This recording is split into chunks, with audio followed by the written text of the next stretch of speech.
Aspire ପକ୍ଷରୁ ଶିଶୁ ଅଧିକାର ଦିବସ ପାଳିତ।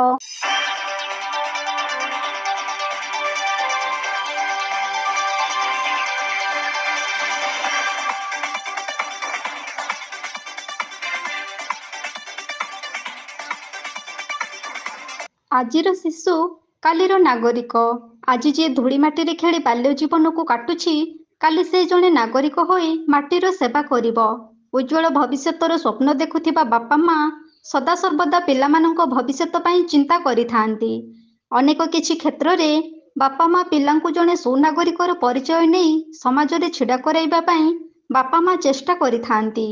ବେଳେବେଳେ ଶତ ଚେଷ୍ଟା କରି ମଧ୍ୟ ବାପା ମା ବିଫଳ ହୋଇଥାନ୍ତି। ଆଉ ଏହି ବିଫଳ ହେବା ପଛରେ ଅନେକ କିଛି କାରଣ ରହିଥାଏ। ବାପା ମାଙ୍କ ଚିନ୍ତାଧାରାରେ ପିଲା ସନ୍ତୁଷ୍ଟ ନଥାଏ। ସମାଜର କିଛି କୁପରିବେଶରେ ପିଲା ବାଟବଣା ହୋଇଯାଇଥାଏ। କିଛି ମାତ୍ରାରେ କୁସାଙ୍ଗ ସହିତ ଜଡ଼ିତ ହୋଇ ପିଲାଟି ପଥଭ୍ରଷ୍ଟ ହୋଇଥାଏ। ଏମିତି ଅନେକ କିଛି କାରଣ ଯୋଗୁଁ ଶିଶୁର ଭବିଷ୍ୟତ ଅନ୍ଧକାର ହୋଇଥାଏ। ଆଉ ସବୁଠାରୁ ଗୁରୁତ୍ୱ ବିଷୟ ହେଲା, ସମାଜରେ ପ୍ରକୃତ ଅଧିକାରରୁ ଶିଶୁଟି ବଞ୍ଚିତ ହୋଇଥାଏ।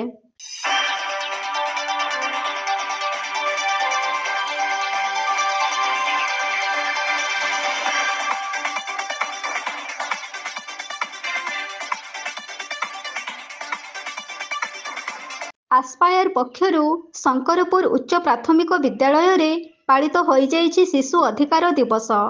ଏହି ଶିଶୁ ଅଧିକାର ଦିବସରେ ଅନେକ ସ୍କୁଲର ଛାତ୍ରଛାତ୍ରୀ ଯୋଗଦେଇ ଶିଶୁ ଅଧିକାର ଦିବସ ପାଳନ କରିଥିଲେ। ଶିଶୁମାନଙ୍କ ସୁନ୍ଦର ଭବିଷ୍ୟତ ଗଠନ କରିବା ପାଇଁ ସାମାଜିକ ସ୍ତରରେ ଶିଶୁମାନଙ୍କୁ ପ୍ରକୃତ ଅଧିକାର ଦେବା ଆବଶ୍ୟକ। ସାମାଜିକ କ୍ଷେତ୍ରରେ ଅନେକ ଶିଶୁ ନିର୍ଯାତନାର ଶିକାର ହେଉଥିବା ବେଳେ ଅନେକ ନିରୀହ ଶିଶୁମାନଙ୍କ ଭାଗ୍ୟରେଖା ଅନ୍ଧକାର ହୋଇଯାଉଛି। ସରକାରୀ ସ୍ତରରେ ଶିଶୁ ଶ୍ରମିକ ଏକ ଆଇନ ବିରୁଦ୍ଧ ଘୋଷଣା କରିଥିଲେ ମଧ୍ୟ ଶିଶୁ ଶ୍ରମିକ ନିୟୋଜିତ କରି କିଛି ବ୍ୟକ୍ତି ନିଜର ଫାଇଦା ଉଠାଉଥିବା ନଜରକୁ ଆସୁଛି। ଠିକ୍ ସେମିତି ବାଲ୍ୟ ବିବାହ ଏକ ଅପରାଧ ହୋଇଥିବା ବେଳେ ବାଲ୍ୟ ବିବାହକୁ ବନ୍ଦ କରିବା ପାଇଁ ଏହି ଶିଶୁ ଅଧିକାର ଦିବସରେ ଆଲୋକପାତ କରାଯାଇଥିଲା।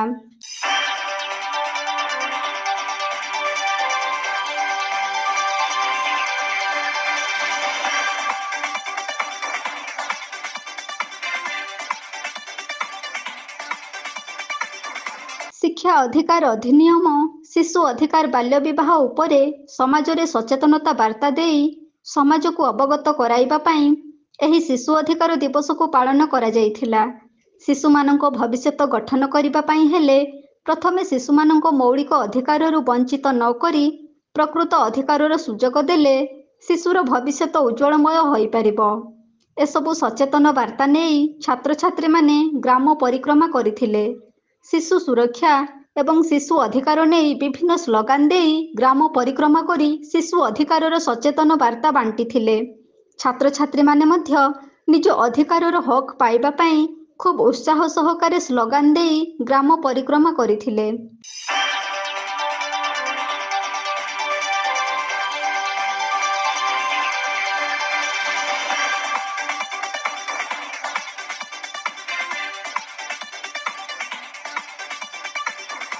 ଶିଶୁ ଅଧିକାର ଦିବସ ପାଳନ ସମୟରେ ଛାତ୍ରଛାତ୍ରୀ ଖୁବ୍ ଉତ୍ସାହିତ ରହିଥିବା ଜଣାପଡ଼ୁଥିଲା। ନିଜର ଖୁସିକୁ ଜାହିର କରିବା ପାଇଁ ଛାତ୍ରଛାତ୍ରୀମାନେ ନାଚ ଗୀତରେ ମସଗୁଲ ହୋଇଯାଇଥିଲେ। ଛାତ୍ରଛାତ୍ରୀମାନଙ୍କ ନୃତ୍ୟରେ ଶିକ୍ଷକ ଶିକ୍ଷୟିତ୍ରୀଙ୍କ ସହିତ ଅଭିଭାବକମାନେ ଖୁବ୍ ମଜା ନେଇଥିଲେ। ଆସ୍ପାୟାର ଦ୍ୱାରା ଆୟୋଜିତ ହୋଇଥିବା ଏହି ଶିଶୁ ସୁରକ୍ଷା ଦିବସ ଅନେକ ସ୍ଥାନରେ ପାଳିତ ହୋଇଯାଇଥିବା ବେଳେ ଶଙ୍କରପୁର ଉଚ୍ଚ ପ୍ରାଥମିକ ବିଦ୍ୟାଳୟରେ ମଧ୍ୟ ଖୁବ୍ ଉତ୍ସାହ ସହକାରେ ପାଳିତ ହୋଇଯାଇଛି। ଶିଶୁମାନଙ୍କ ଭବିଷ୍ୟତ ଗଠନ କରିବାରେ ମୁଖ୍ୟ ଭୂମିକା ଲିଭାଉଥିବା ଆସ୍ପାୟାର ଅନୁଷ୍ଠାନ ଶିକ୍ଷା ସହିତ ଶିଶୁ ଅଧିକାରକୁ ଅଧିକ ଗୁରୁତ୍ୱ ଦେଇ ଆସିଛି।